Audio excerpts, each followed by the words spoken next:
Allez, on parle de la réaction des marchés aujourd'hui qui est assez surprenante pour celui qui voit ça de loin en se disant mais attendez, avec ce que font les banques centrales, la Fed qui a dégainé, on va rentrer en détail sur ce qu'elle a fait, et cette action coordonnée des banques centrales pour qu'il y ait toujours des liquidités en dollars pour les agents qui en ont besoin. Voilà, la baisse des marchés aujourd'hui peut surprendre. Bonjour Véronique. Bonjour. Véronique Riche-Flores, économiste et présidente du cabinet de recherche RF Research. Les marchés avaient boudé l'action de la Fed, on se rappelle, il y a 10 jours, action surprise de baisse de 50 points de base. On a eu, ils n'ont pas boudé non plus, ils ont boudé aussi ce qu'a fait Christine Lagarde à la BCE jeudi. Des marchés qui réclamaient à corps et à cri, on l'a compris, une réaction monétaire mondiale, concertée. On y est, on l'a, je veux dire, toutes les grandes banques centrales sont rentrées dans la bataille, l'américaine, européenne, japonaise, anglaise, canadienne et même suisse.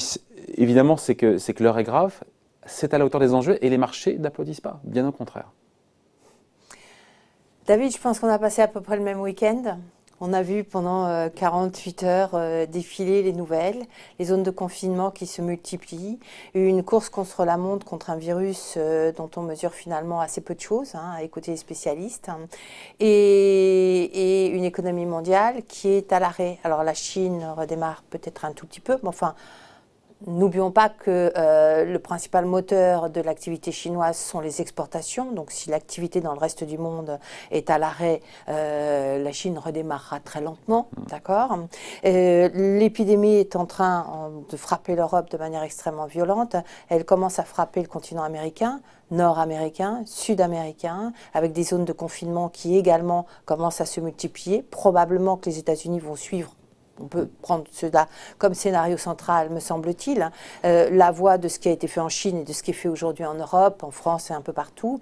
Et face à cela, effectivement, vous avez des banques centrales qui font quoi?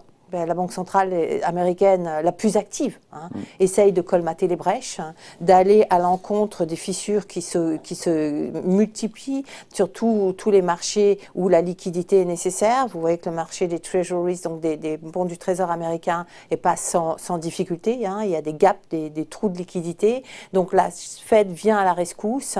On essaye de boucher les trous, mais bien évidemment, on est derrière la courbe. On est derrière la courbe de l'épidémie et derrière les nouvelles économiques, les tentatives d'estimation du choc économique qu'on est en train de vivre. Donc finalement, ce qu'elles font, cette action, encore une fois, musclée des banques centrales, est nécessaire. Pas suffisant et on le voit et plus, c'est un peu ce que je vous avais dit il y a 2-3 semaines, tant qu'on est dans cette phase de propagation de l'épidémie sans avoir touché le pic, si ce n'est mondial, du moins dans les grandes régions du monde. Et on en est loin, probablement, enfin on en est loin, on en est peut-être à 10 jours, je ne sais pas, en Europe, dans le meilleur des cas. Aux États-Unis, c'est encore un peu plus loin.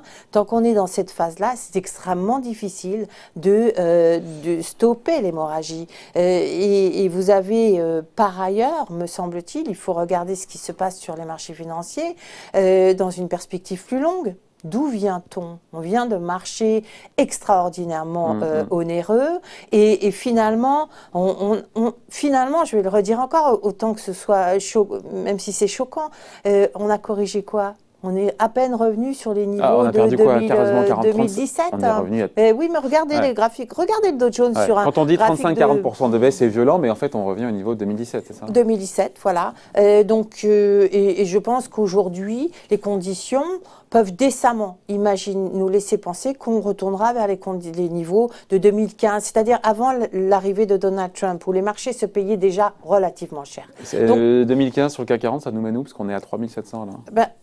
Forcément, on voit des niveaux de 2000, potentiellement 1800, 2000, oui. Sur le CAC 40 oui, c'est, je pense, la réalité.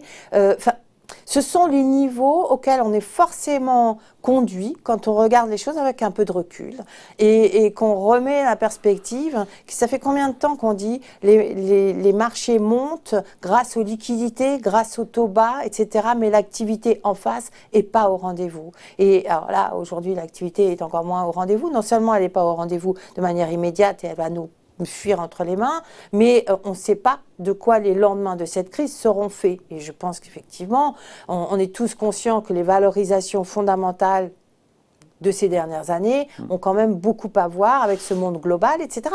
Donc c'est tout ça. Je ne suis pas en train de vous dire que c'est ce qui va se produire. Je suis en train de vous dire que ça explique la nervosité et l'extrême faiblesse des marchés. Non, mais à vous écouter, cette chute sans fin, elle va se poursuivre. Autant on avait Jean-Pierre Petit justement qui disait, mais le gros, en gros, si tout se passe bien, le gros de la baisse des marchés derrière nous. Non, à vous écouter, on peut encore perdre. On ne voit pas si tout se passe bien. Voilà, c'est derrière le si tout se passe bien, ça voudrait dire il n'y a plus de propagation de l'épidémie en dehors de l'Europe. Les États-Unis peuvent à peu près stabiliser leur situation là où ils en sont aujourd'hui.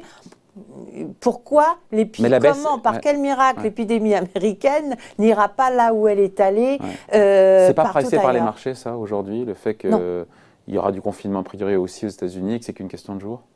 Je pense que c'est pas une question de jour.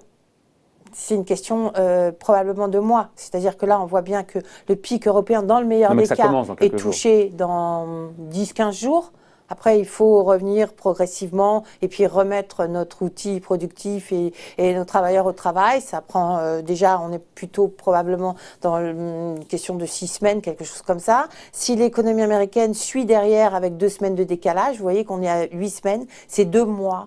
2 mois au cours desquels probablement à peu près 60-70% de l'économie mondiale est à l'arrêt. Hein, en tout cas des grandes zones. Oui, mais après ça repart. Mais après, ça repart, oui, comme ça, avec quelques maux de tête quand même, hein, quelques lourdeurs. Donc, et on ne sait pas comment ça repart. D'abord parce qu'il y a encore, moi, je suis stupéfaite de la prudence des spécialistes, des médecins, sur le diagnostic à l'égard de ce virus. Et d'ailleurs, l'OMS nous avait bien un peu mis sur la piste avec une extrême prudence dans leur communication dès les débuts.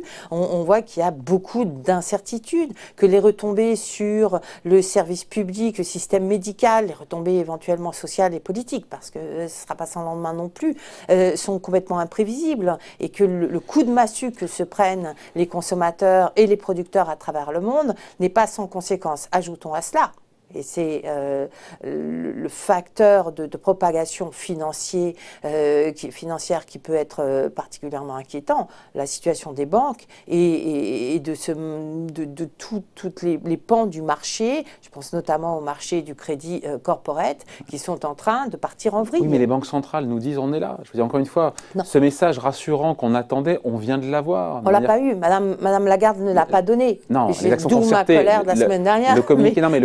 Le communiqué commun qui dit on sera là derrière, il faut expliquer, on sera là pour approvisionner en liquidité, en dollars, les acteurs qui en auront besoin. Ça veut dire quoi concrètement? Et bien voilà, ça veut dire quoi pour le petit entrepreneur, la petite PME qui demain n'a plus de rentrée?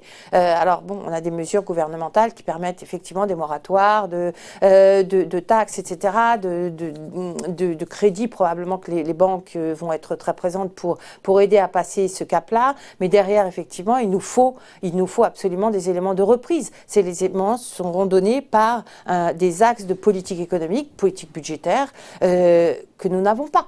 Pour l'instant, on met du coton pour boucher les hémorragies, en gros. Ouais. Et on n'y arrive pas, parce que c'est violent. Donc derrière, il faut effectivement aller beaucoup plus loin. C'est trop tôt d'escompter des mesures budgétaires pour relancer la machine tout de suite. Mais il est essentiel de donner... Mais du point de vue monétaire, encore une fois, 700 milliards de... Alors c'est 500 plus 200 de la... C'est 500 de Treasuries et 200 sur les Fed. MBS. Sur les actifs, la dette immobilière, 200 milliards, et ouais, on parle en français, et 500 milliards sur les bons de trésor américains. Enfin, elle nous refait du QE, je veux dire, c'est quand même... voilà. Ça a été, oui, mais 1500 milliards annoncés vendredi, en plus de ça, pour éviter la glaciation du marché interbancaire. Voilà, et du marché des Treasuries également. Donc tout ceci montre à quel point les risques sont importants et pour l'instant, on est juste en situation d'urgence à essayer de boucher les trous. Oui, mais elles sont là. Elles sont là. Enfin, elle est là. La Fed. La Fed. Hein. La BCE n'est pas encore là. Même s'il y a eu des mea culpa, on annonce quand même 120 milliards d'ici la fin de l'année. Qu'est-ce que c'est que 120 milliards pour faire face à la crise face à laquelle nous sommes? Et je ne demande pas à ce que la BCE s'occupe des questions sanitaires. Je demande qu'une banque centrale soit là effectivement pour prévenir l'amplification financière liée à cette crise. Ouais. Et on n'y est pas. Bon, on finit là-dessus. Juste, qu'est-ce qui peut aujourd'hui rassurer les marchés, puisque les banques centrales, surtout la Fed, moins la BCE, puis cette action coordonnée, ce communiqué commun qui est tombé hier soir, qu'est-ce qu'il faut pour rassurer les marchés? C'est juste le sanitaire, le sanitaire, le sanitaire? Je pense que la priorité, c'est le sanitaire. Finalement, les mesures de confinement font mal sur le coût, parce qu'effectivement, le coût économique est indiscutable. En même temps, elles sont probablement, a priori, les meilleures mesures qu'on puisse prendre pour espérer une inflexion ou un retournement de la tendance épidémiologique dans quelques jours. Allez. Et une fois qu'on aura, au mieux. Et une fois qu'on aura passé ce cap, oui, je pense que là, on pourra envisager une stabilisation des marchés. Et pourquoi le marché ne le voit pas? Puisque tout le monde voit bien que le confinement, on y va à peu près de manière plus ou moins drastique, un peu partout dans le monde. Et qu'il y aura bien, la courbe, elle va bien monter de contamination, puis elle va, voilà, et puis il y aura un pic dans X jours ou semaines. Et pourquoi les marchés ne le voient pas déjà, ça? Un mois d'inactivité à l'échelle mondiale sur 12, ça vous fait un choc? Si l'activité, voilà. Si l'activité baisse de 10%, ou si nos économies fonctionnent à 50% de leur capacité, je ne suis pas sûre qu'on les ait, hein, ça vous fait un choc de 5% sur l'année. Mondiale. Ouais, c'est ce qu'on a eu en 2008. Si vous prolongez cette période de 2 mois, parce que l'épidémie fait son chemin progressivement, ça vous fait 2 fois 5. Hein. Donc après, il faut en sortir. Et comment on en sort? On sait effectivement qu'on va avoir des difficultés à remettre les entreprises en route, il va y avoir des pertes dans l'industrie, du transport, enfin dans tout un tas d'industries, etc. Comment est-ce qu'on recrée ces entreprises, sur quel socle est-ce qu'on recrée l'activité future? C'est ça qu'il faut définir et c'est là qu'on attend les politiques, les États pour effectivement... le président Macron, il a dit quoi qu'il en coûte. Il reparlera ce soir à 20 h, mais il a dit quoi qu'il en coûte. Oui, mais il ne suffit pas de dire quoi qu'il en coûte. Quoi qu'il en coûte, pourquoi faire?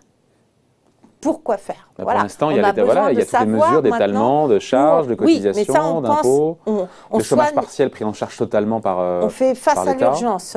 Une fois que le chômage partiel sera pris en compte, si votre entreprise ferme ses portes parce qu'elle n'aura pas tenu les 2 mois, qu'est-ce qu'on fait pour recréer de la croissance? Comment on fait pour répondre aux angoisses qui vont se poser par rapport au modèle de croissance de celui de ces dernières années et aux risques sanitaires, aux risques d'approvisionnement qu'on vit aujourd'hui? Comment on réaborde cette question de la globalisation, de la mondialisation, du climat, etc. Toutes ces questions doivent également commencer à être mises sur la table, avoir le sentiment que les politiques s'attellent à ces questions structurelles pour nous proposer autre chose et la voie de la sortie de crise. En tout cas, vous écoutez, on finit là-dessus, la baisse des marchés n'est pas finie. Hein. Non, elle n'est pas finie, probablement pas. Ce serait miraculeux qu'elle Non, on pourrait dire que le gros, encore une fois, que le gros de la panique est derrière, et vous écoutez, non? Non, pas du tout. Je pense qu'on a juste corrigé le dernier rallye des marchés et que fondamentalement, on a beaucoup plus à corriger aujourd'hui. Merci en tout cas. Merci d'avoir été avec nous, Véronique Riche-Flores, économiste et présidente du cabinet RF Research. Merci. Merci David.